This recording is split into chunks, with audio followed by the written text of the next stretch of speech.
Right back. Right back, number 4. Right back, number 4. Starting off on 39. Page 39. The brainstem serves as a relay center and transmit information. Moreover, it regulates heart rate, breathing rate, and balance. Certain injuries and other heart and brain conditions can affect its performance.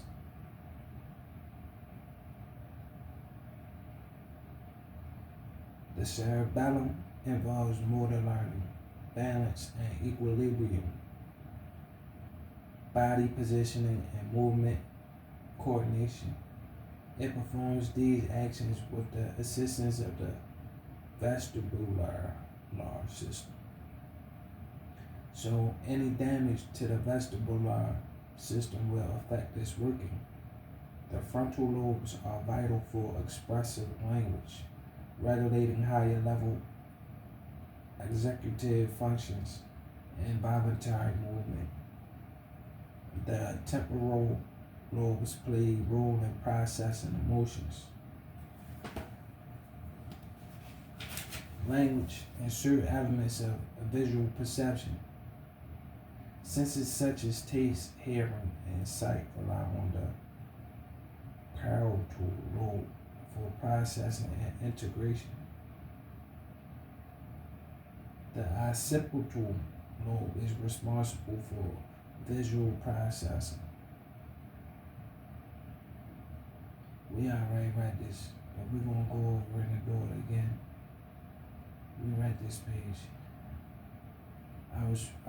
I should have began on 40, but it's all good. The occipital lobe is responsible for visual processing. Memory formation and face recognition are all aided by this brain function, as are spatial processing, depth perception, color identification, and visual perception. All these functions of the cerebral cortex result from processing information sent to the brain from other organs. So any issue with any of the body's organs can affect the brain, and consequently the processing of vital information. Hence, for optimal body functioning, all the organs need to be in harmony with each other.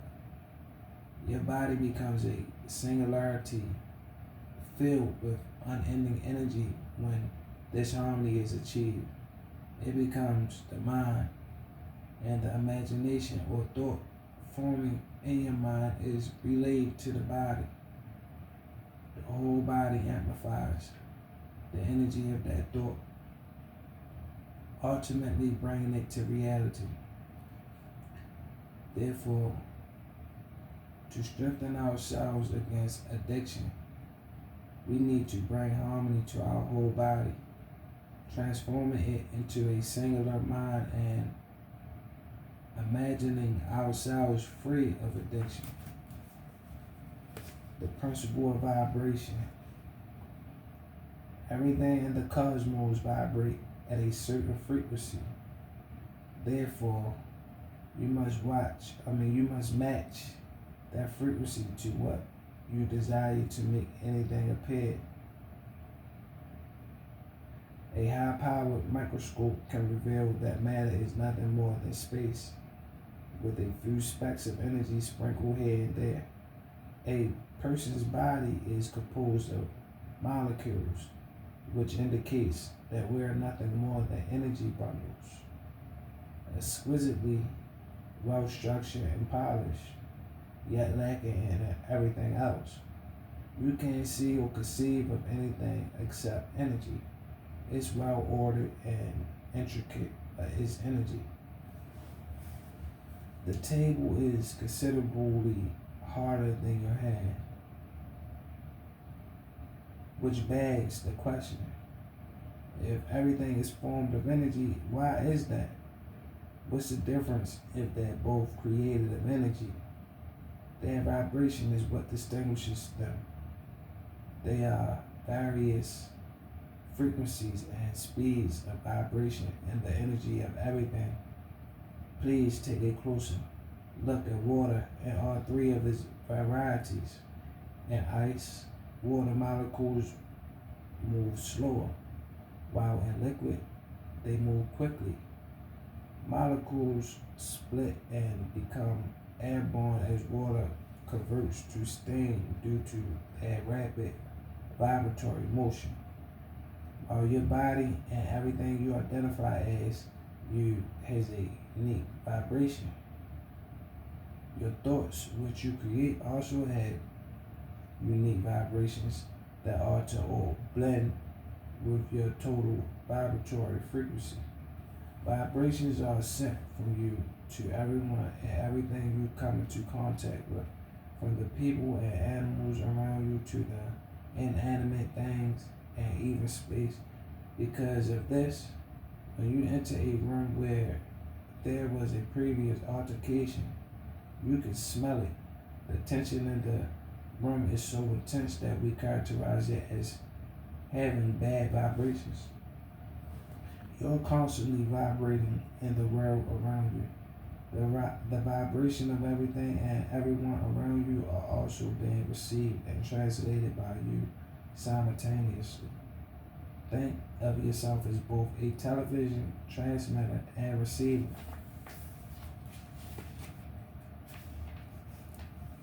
You can tune into all the stations and frequencies aired around you, just as a television transmitter beams out its unique channel. The quantum side. Everything is energy in quantum physics. According to the concept of vibration, there are only two types of vibrations, namely positive and negative. You emit a vibration, whether it's a good or a bad one, whenever you feel anything. When you think negatively, you send a frequency into the cosmos, which returns to the source. Therefore, whatever you feel like returning to you is a bad idea. Therefore, taking care of the quality of your ideas and learn how to generate more pleasant ones is essential. When you watch movies or television shows about tragedies like death or betrayal, your brain interprets this as fact. It sends a cascade of chemicals into your system, altering your natural vibrational frequency. Similarly, your vibrational frequency will suffer if you spend much time in a filthy or disorganized setting.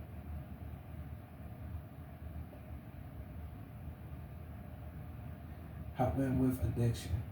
To attain a happy life without addiction, we must fill ourselves with positive vibrations and make our energy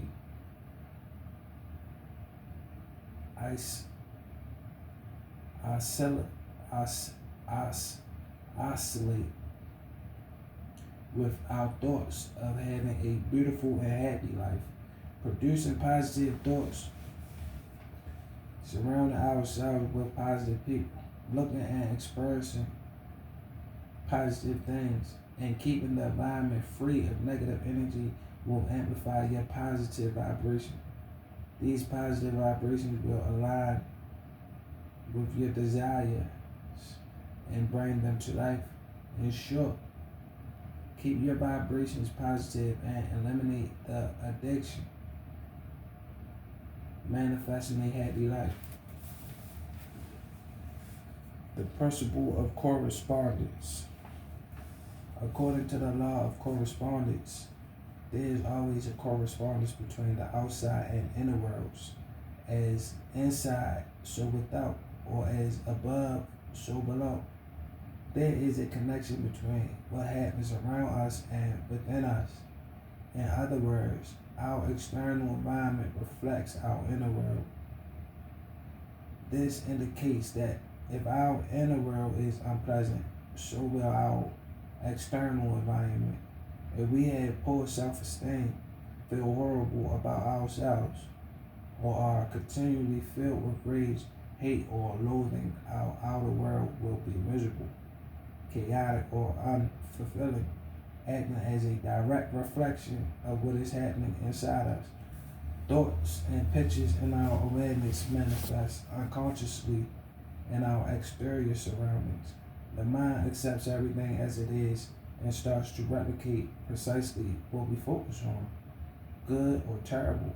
It makes no difference what we attempt to alter on the outside if we don't also try to change it on the inside. Our world will continue to take on the characteristics of our inner state.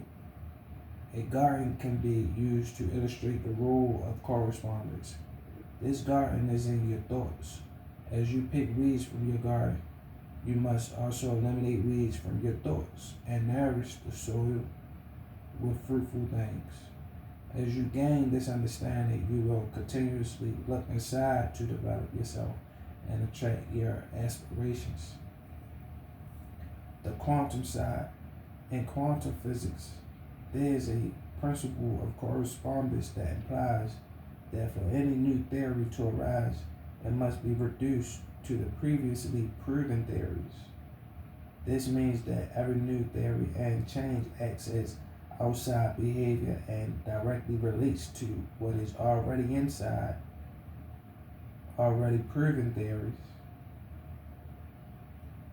Through this principle, physics states that no external thing can deviate from what is inside unless the already proven theories inside are not changed. We can't prove any deviating theory.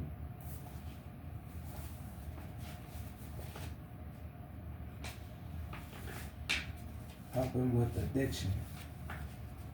The law of correspondence wants you to remember that unless you begin paying attention to what's inside, you will be trapped in a victim mindset, creating a world that does not benefit you.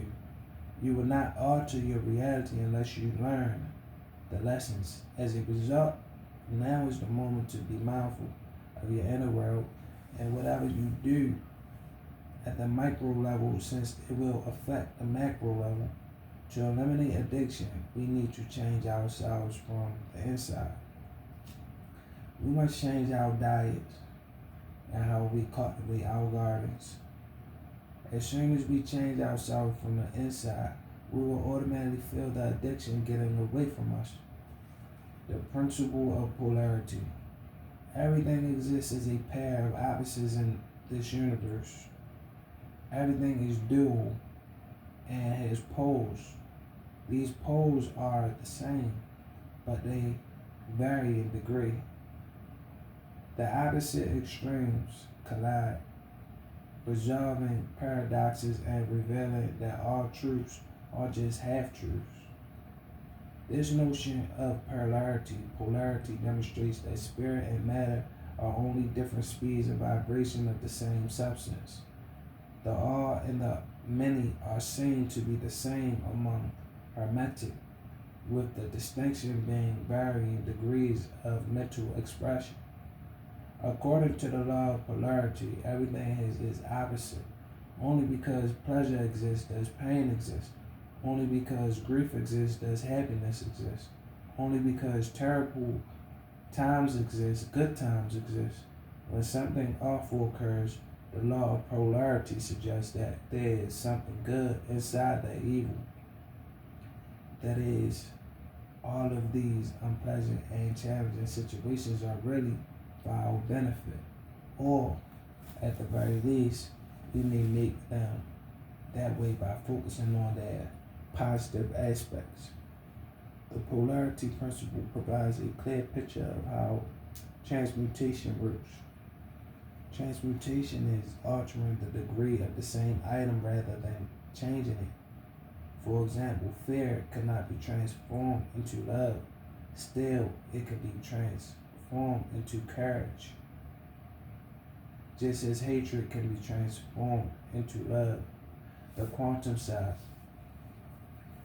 Quantum physics was created to understand the concept of polarity. Scientists discovered that it exists in two places simultaneously. When scientists examined the electron, moreover, the electron showed the properties of a particle at one instance, while in other instances it behaved like a wave. And so, the concept of quantum polarity was formed to understand this phenomenon. Quantum polarity provides a new way of seeing and working with this world, making us aware of what is causing and supporting our problems. The concept of quantum polarity is that to understand the polarity of things, we must discover and understand the source causing the event. The duality of electrons was also understood by discovering their power source. It was revealed that the electron's energy is accumulated at a point just like a particle. Thus, while the electron moves like a wave, it comes into contact with the matter at a single point like a particle. Helping with addiction. In the case of fighting addiction, this principle of polarity can be of great help. We need to understand that every bad happening has some good hidden in it. What we need to do is change our view of things. For example, instead of thinking of a car crash solely as a negative happening, we need to delve into the part in which this car crash can be used to identify the shortcomings and mistakes of the driver or the road. Similarly, we need to change our view of addiction. We need to reevaluate past traumas into present lessons of not failing, but the lessons we learn from experience. This will allow us to heal from within and eliminate the source of our problem. Seeing the polar side of addiction will help us to get out of addiction and eliminate our shortcomings once and for all. The principle of rhythm. Rhythm exists between opposing polarities, so anything at one extreme swing into the other equally. Every action has an equal and opposite response, like a pendulum swinging back and forth. It is up to us to study our wobble and preserve a feeling of inner peace and harmony regardless of our extreme external circumstances, since we will most likely see various ups and downs throughout our lives. Because everything is energy first, emotions are the energy we feed to the individual that lives within. It only makes sense to stabilize our emotional state before stabilizing our physical experiences. The rhythmic principle provides a window through which we may monitor and observe changes in our mental states. This principle adapts us to achieve more balance and peace of mind. Understanding the idea of rhythm teaches us to recognize and accept that our anguish and agony, like its opposites, pleasure and happiness, are only transient. Our rhythmic principle reveals that the stage of addiction is only transitory and will eventually be wiped out by the natural rhythm. When we learn to harness this principle, we become more capable of elevating our vibrations, breaking behavioral patterns, and being more equipped to face the rising and falling waves in our lives.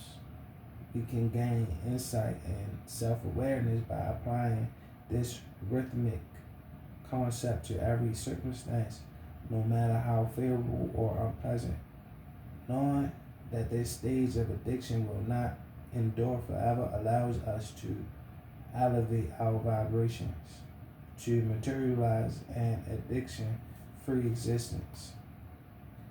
The quantum side. Everything in the cosmos can be broken down into particles or waves, which vibrate like strings at various frequencies. According to quantum scientists, Everything in the cosmos is constantly vibrating. When particles resonate with one another, it creates a front that is unified and significant. This vibration creates an everlasting rhythm. This rhythm implies that every atom moves in a rhythmic cycle and will never remain in a permanent state. It will keep on moving and decaying because of the rhythm. The integrity of the matter depends on maintaining this rhythm. Helping with addiction. The law of rhythm tells us that nothing is permanent. Everything is in a rhythm, and one day it will change. As discussed in the previous chapter, our subconscious mind creates certain labels for ourselves, imprinting on our minds that we won't be able to get out of addiction. The law of rhythm helps us to devour these labels. When you need some hope that things will not always be how they are, this law will assist you in anticipating that your circumstances will change. This law tells us that this phase of addiction is just the absence of a higher self, and we can move the cycle of rhythm and bring it back. Laws such as this gives us the self-confidence to change and move our addictions into the past.